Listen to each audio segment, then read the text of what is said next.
You can change the world. Learn from proven change makers from all walks of life. They'll show you how to raise money, invest for impact, and so much more. You can start small. Start today and never quit. You can change the world by strengthening your superpowers. Now, welcome to the Superpowers for Good show. I'm your host, Devin Thorpe.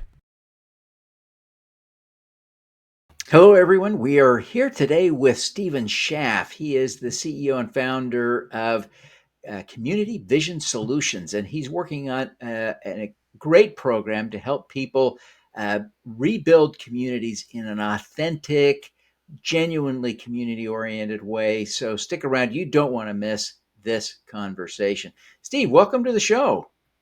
Thank you. Pleasure to be here. Well, we're thrilled to have you. Tell us a little bit about Community Vision Solutions and your Community Alliance program. Okay, sounds good.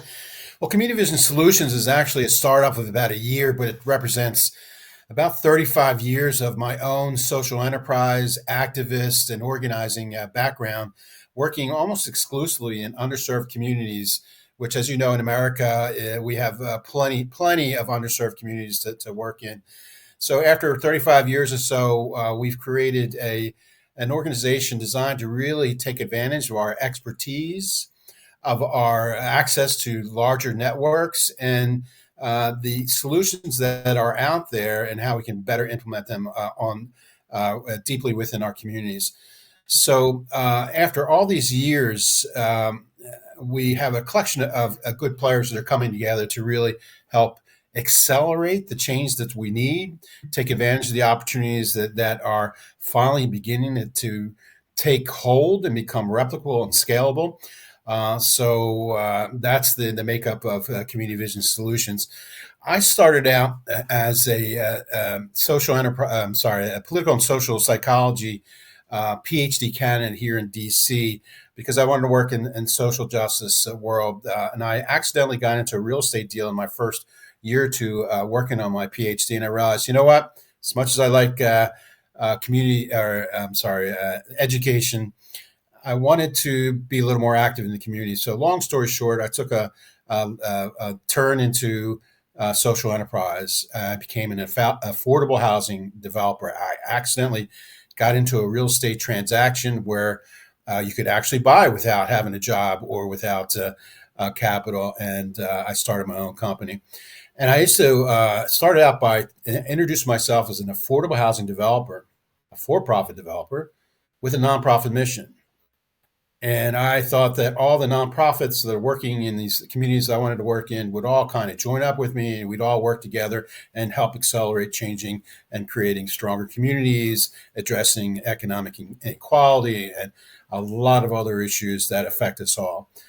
Well, I soon learned a lot of lessons in the process, and a few of them are resonating and are still issues. So when I first started out, one of the first things I learned was the community revitalization paradigm is dysfunctional and grossly under-resourced. It cannot address the issues we have in our underserved communities, whether it's housing, job creation, Black enterprise opportunities, cleaning up our environmental mess. We just can't compete against market forces. So that was one big, huge lesson I learned quickly is it's broken. The paradigm is broken. And after generations, why do we keep with this, using the same enterprise?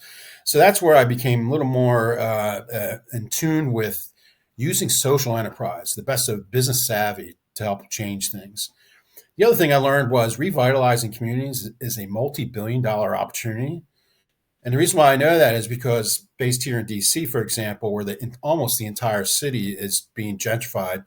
Now, remember, I've been here for several decades. So after several decades, even the worst neighborhoods that no investors wanted to get involved with became flourishing, gentrified neighborhoods where billions of dollars are being made. So my question was, why are we not working with those on the front lines, faith-based communities, community development corporations, small businesses, community stakeholders? Why don't we use the same techniques before the gentrifying or market forces come? So the whole idea of creating the Community Alliance Project is to help bring our uh, expertise, our social justice values, a greater access to capital that's nonprofits, faith communities just don't have. Help bring them to uh, community-based organizations and help drive community change and build community wealth using the fairly common, normal development techniques. So that's the concept behind Community Alliance Project. And the idea was, or is, to take this, replicate the model, because Hmm. almost every underserved community has the same issues: lack of capital, lack of resources, lack of capacity, lack of political empowerment to Yeah. So really help. walk us through how this works. You've got this great diagram you shared with me. Tell Yeah. us kind of how it works operationally. So it's the whole concept here is bringing a lot of sectors together. When I started out, like I said, I was an affordable housing developer, and I realized, whoa, you can't change communities just with housing. You need arts. You need people to support existing businesses. You need people to go out and vote and start electing their own officials versus the ones that can officials that basically bought and paid for by deep pocketed finance. So how do you connect all these sectors together?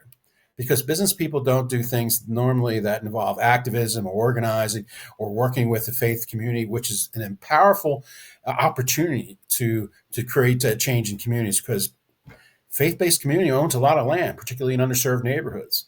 It's a great asset, and there's some great national organizations that are embracing that power and really creating scalable change. So this graphic here demonstrates how we kind of tie a lot of these things together based on, again, decades of our relationship building, not only deep within the community, but our national network and grassroots activism that ties in, more than just the parochial or local community scenes.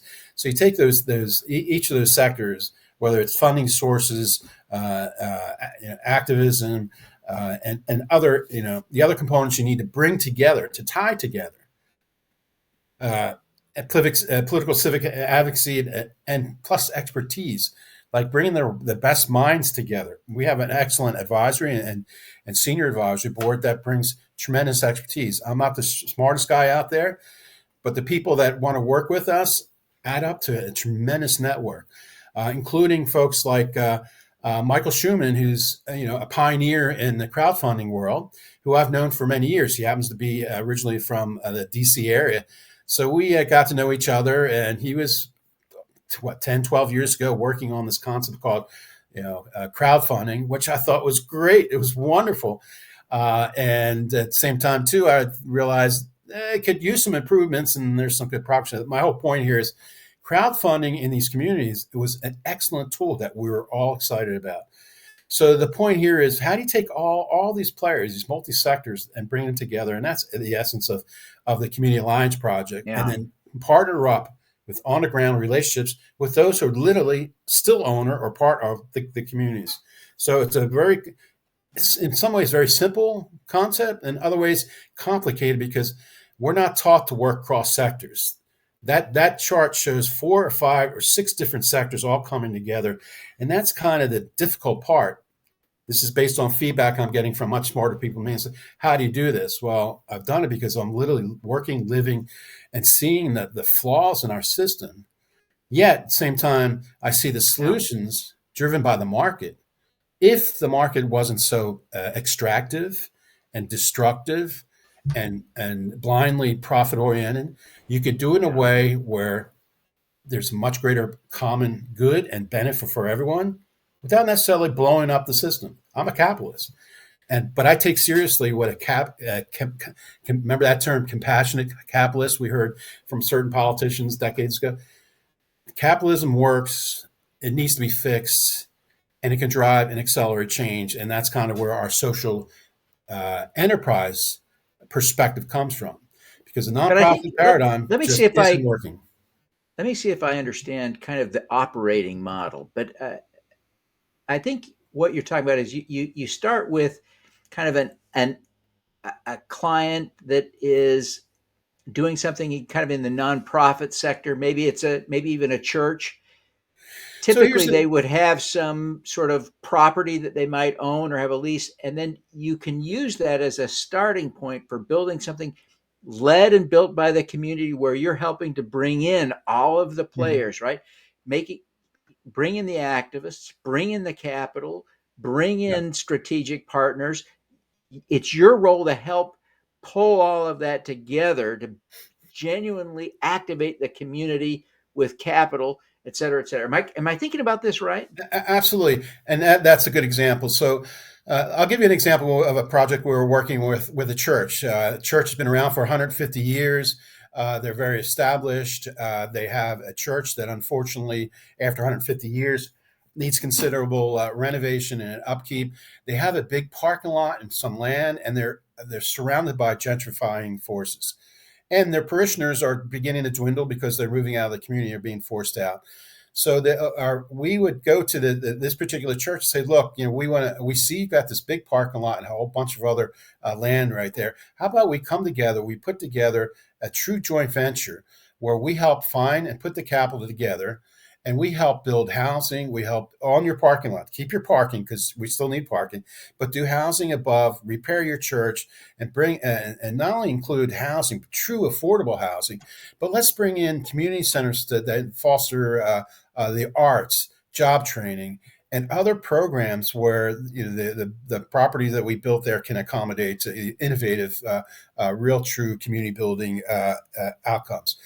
So the question then is, well, the church is not in the real estate business. How they do that? Our role would then be to help bring in the right joint venture partners, the capital, leverage the resources they could bring in from the faith-based community, which is really beginning to mobilize capital, and put it all together in a way where the church gets the ability to do housing, generate income, because the housing, if done right, will generate a sustainable source of income, fix their church, and the common good and the community good is served because now we still have affordable housing that's really being within the throes of a displaced, gentrifying community. So that's a deal where you create these partnerships from trusted sources, from mission capacity contractors, developers, things like that.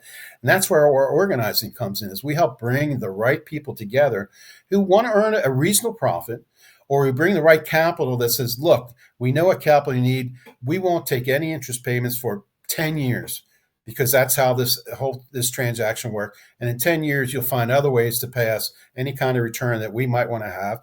In the meantime, you've got a project now that will serve the community. Otherwise, a project like that would take years to try to assemble all the capital and make and add to that community asset or contribution. And this can be applied to arts organizations that come in, underserved communities, help change communities, and then get kicked out once gentrification starts. And there's many other examples where we can bring in, again, our access to caring patient and or in some cases, grant funding to make things work in a much more efficient way. We bring the savvy, but we also don't forget our social commitment to our community-based collaborator. Yeah, But this is really important work that you're doing, and I commend you for it. I appreciate you taking the time to walk us through the Community Alliance program. So thank you very much. We're here today with Stephen Shaff, and Stephen is the CEO and founder of Community Vision Solutions. He is leading an effort he calls the Community Alliance program. We're excited to have him on the show. But when we come back, we're going to talk to Stephen about his superpower. So stick around. You don't want to miss this. Join us at Supercrowd Baltimore to connect with community-focused business leaders and investors working to support diverse founders, social entrepreneurs, and community builders. Learn how to raise money from the crowd and how to invest like a pro. March 21st at the B&O Rail Museum. Register today at thesupercrowd.com. You can get in on the ground floor to help fix the climate crisis for as little as $100. Pause now to scan the QR code to get started or visit s4g.biz/raisegreen. You can beat a green at Raise Green. Join us for Supercrowd 24 for 2 full days of wealth and impact creating content at this virtual conference on April 17th and 18th. We'll have 100 speakers and live pitch sessions Learn how to invest like a pro and raise money from the crowd. Save 50% with the discount code SUPERCROWD at thesupercrowd.com. Welcome back, everyone. In a minute, we're going to be talking to Stephen Shaff, CEO of Community Vision Solutions, about his superpower. But first, I'm going to talk to Stephen for just a minute here about Supercrowd Baltimore. You know, Stephen's going to be there. He's been playing a key role in helping us organize the event.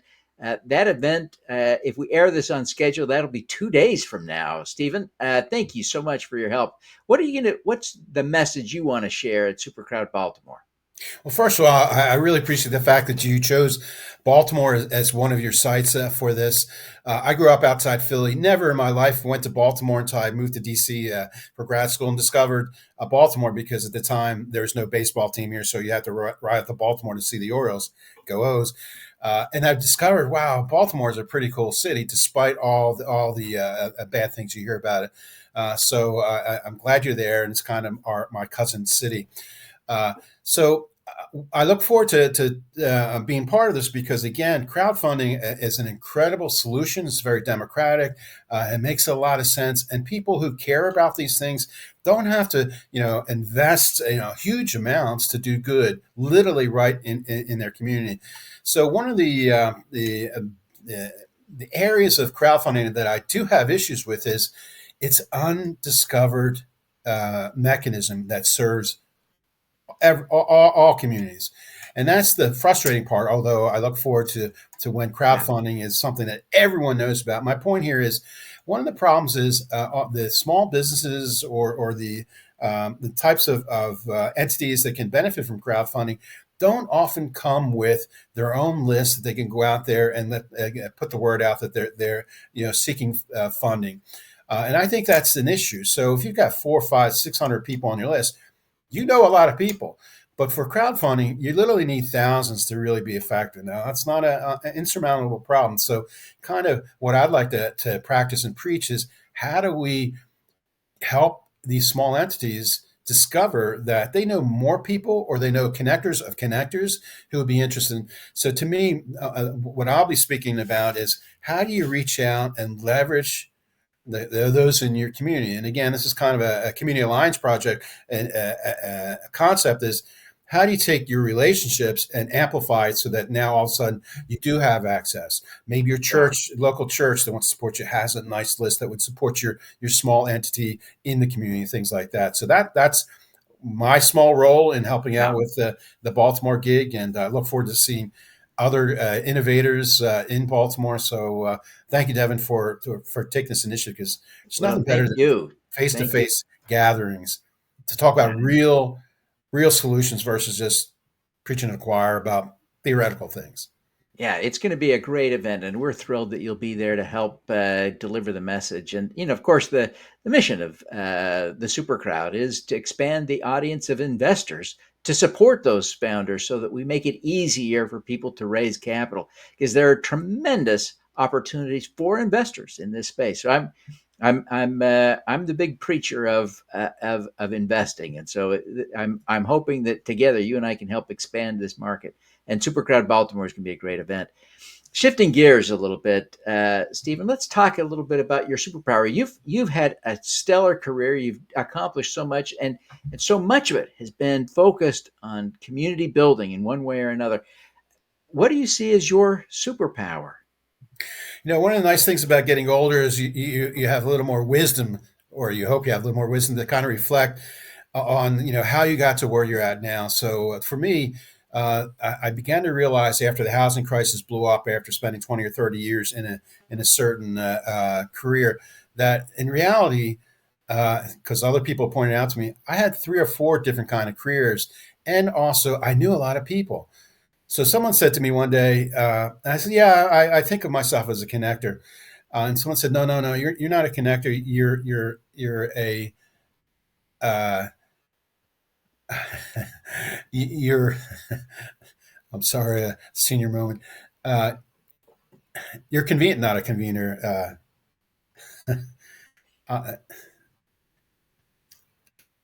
Not a connector, not I a can't believe my own superpower. I'm forgetting.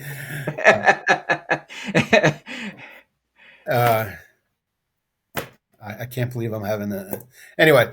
So his point was, I not only connect people, but I help really bring people together. We get a convener that gets something done. So I think my superpower is one, I like people.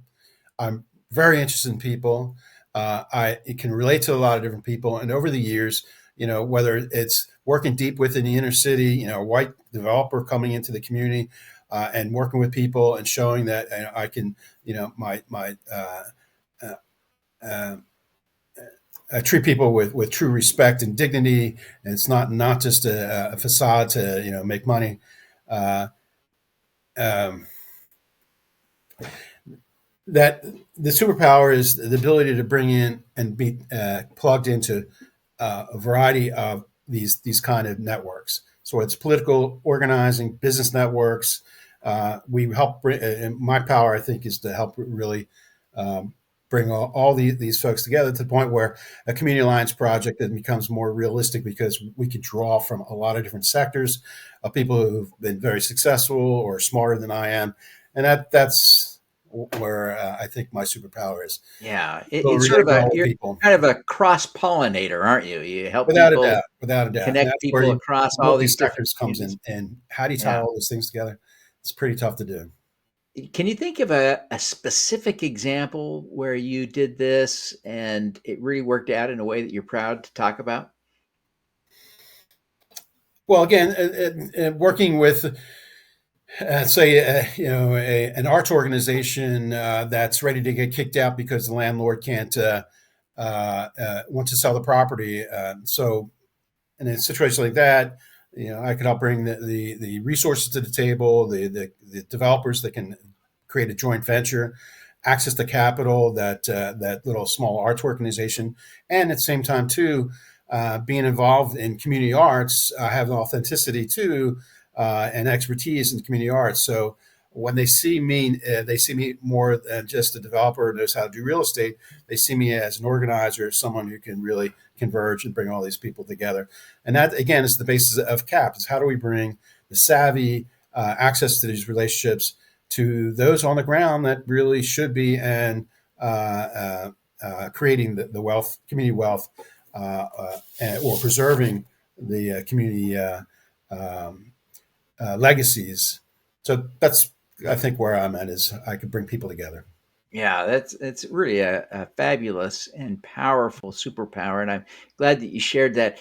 As we wrap up here, take just 1 minute and tell people how they can learn to do what you do a little bit. How can we all learn to be cross pollinators, to cross bridges and do that stuff? Just a little bit of it. Just quickly, 1 minute. Go check out our website, c-vsolutions.com. Take a look at that, and then you'll find out ways to connect with us. And, it's a two-way street. We want to learn from you, too. So that's how this works, is let's bring our resources and our power together and create replicable, scalable solutions that serve everyone.